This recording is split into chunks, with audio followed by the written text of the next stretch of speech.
Minggu Setiausaha Perkhidmatan Awam MSPA 2023, program tahunan anjuran insan, sasaran kerja tahunan fokus utama penjawat awam. Assalamualaikum, salam sejahtera dan salam Sabah Maju Jaya. Bersama saya Razif Ismail dalam Jepans TV edisi 2.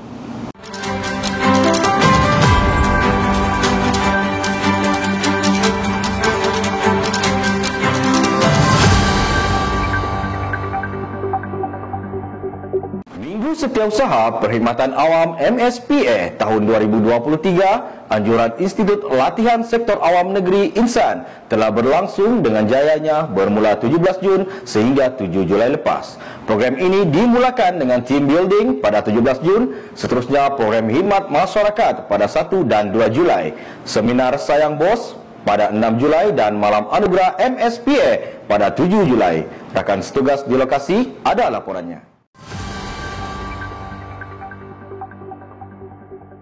Terima kasih rakan setugas di studio. Baik, saya pada ketika ini berada di Rumah Anak Yatim dan Asnaf Kampung Silat Ranau, di mana program CSR sempena Minggu Setiausaha Perkhidmatan Awam Negeri MSPA sedang dijalankan. Dengan penglibatan lebih kurang 40 orang peserta, hari ini merupakan hari kedua program anjuran insan ini sedang berlangsung. Jika kita lihat pada ketika ini, para peserta dan urus setia sedang bergotong royong membersihkan sekitar kawasan tempat tinggal adik-adik di Rumah Anak Yatim dan Asnaf ini. Meskipun cuaca agak terik pada ketika ini, namun ia tidak mematahkan semangat para urus setia dan juga peserta untuk terus menunjukkan komitmen masing-masing.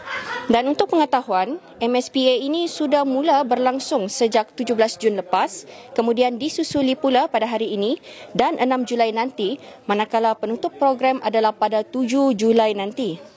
Berat mata memandang, berat lagi bahu yang memikul. Apapun, kita mendoakan semua warga Rumah Anak Yatim dan Asnaf Kampung Silat Ranau akan terus sihat dan melakar kejayaan. Sekian laporan dari saya, Hania Rafi, Jepans TV. Kita kembali ke studio. Bye!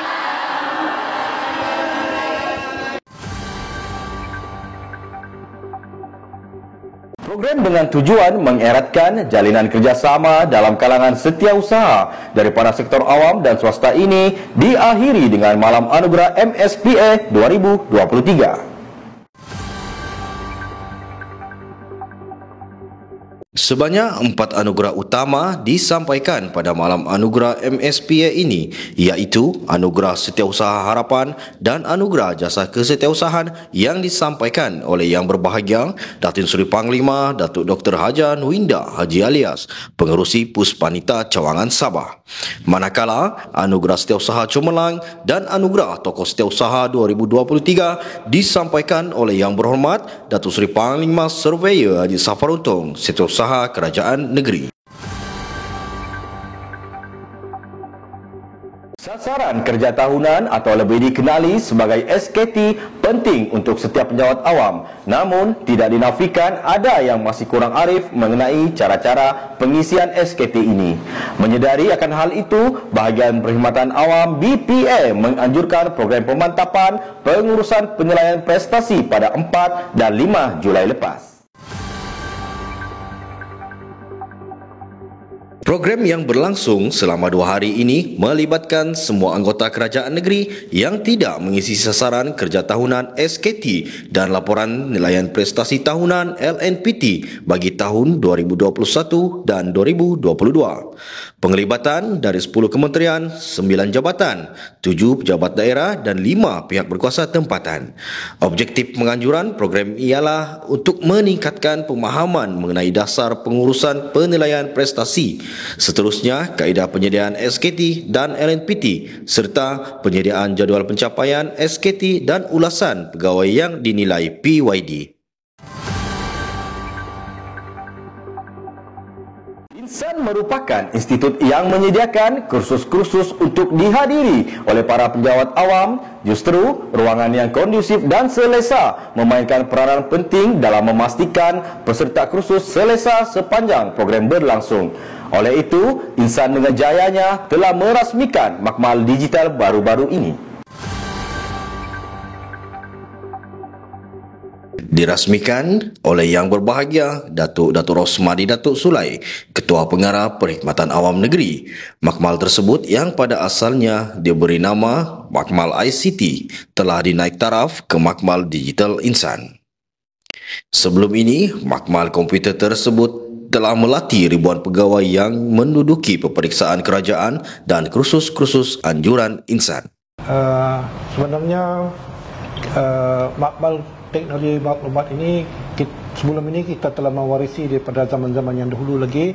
Apa yang kita warisi yang pada sebelum ini, makmal kita bersifat konvensional. Betul. Jadi maknanya dia macam style classroom yang konvensional biasalah, yang kita buat nampak macam biasa. Jadi memandangkan pada sekarang ini, Datuk Kepan pun selalu menyebut pada kita yang kita kena bergerak pada era digital yang lebih advance lagi, maka kita sambut cabaran Datuk Kepan untuk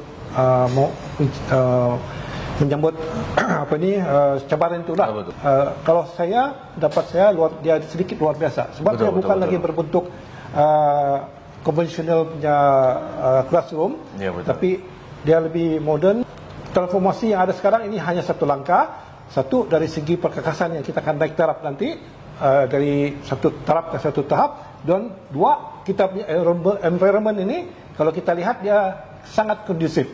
Feedback yang kita dapat daripada siri kursus 1-2 yang baru kami buat ini, semua menyatakan dia sangat kondusif. So, konsep design yang kita adakan adalah minimalis. Jadi dia tujuan dia boleh fleksi lah. So dia punya feature adalah bring your own device supaya tak payah sediakan laptop atau desktop yang untuk semua. Lepas tu internet kita sediakan yang cukup bandwidth, dan kita harap pelajaran itu boleh dalam virtual lah ataupun hybrid. Dia fleksi lah, boleh ditukar tertakluk kepada keadaan pelajaran lah. Sekretariat Sabah Maju Jaya SMJ telah mengadakan lawatan kerja ke Lembaga Pembangunan Langkawi dan Majlis Perbandaran Langkawi, Bandaraya Pelancongan MPLB pada awal Julai lepas.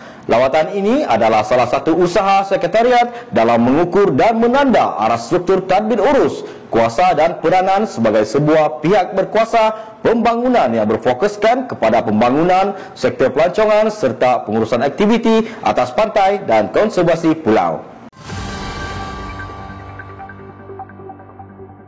Lawatan kerja juga adalah untuk menanda aras pengurusan aktiviti perniagaan, khususnya dalam memudah cara aktiviti pelaburan selaras dengan asrat kerajaan negeri, iaitu Ease of Doing Business.